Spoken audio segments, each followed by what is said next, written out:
Now let's bring in Dr. Mustafa Ali from the Horn Institute in Nairobi, Kenya. Dr. Ali, what are the reasons for this maritime border dispute and why did the ICJ rule so clearly in favor of Somalia? Well, the genesis of that is Somalia's claim to Kenya's territory, measuring about 100,000 square kilometers in the Indian Ocean. Somalia took Kenya to court, the ICJ, for it to determine the border, for which judgment the ICJ issued yesterday. There's been a long and drawn-out challenges with this case. Kenya and Somalia have been, or rather Kenya has been asking Somalia to resolve these issues bilaterally with Kenya, or at the very least focus on take this case to the Africa Union border program, where it has robust ways and means of resolving such cases on the African continent. And that's Somalia refused that, and that's why the case ended at the ICJ.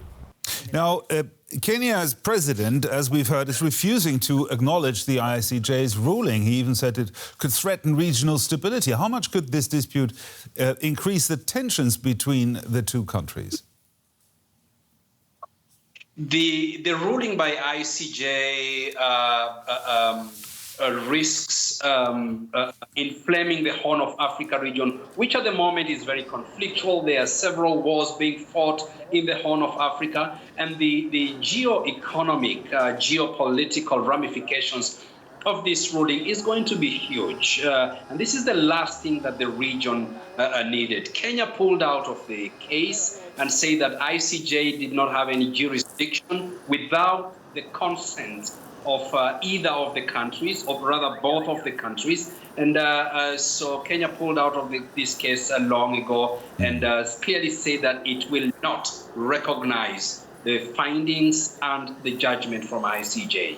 So what's next then? What are the chances of the two countries finding a solution? So the next step naturally is for the two countries to come back to the negotiating table and bilaterally agree on what kind of a border they want to they're going to agree amongst themselves.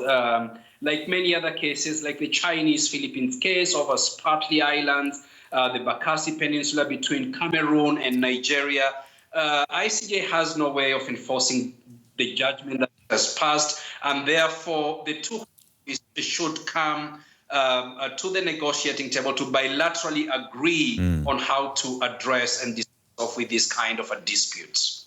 Dr. Mustafa Ali there, joining us from Nairobi. Thank you very much.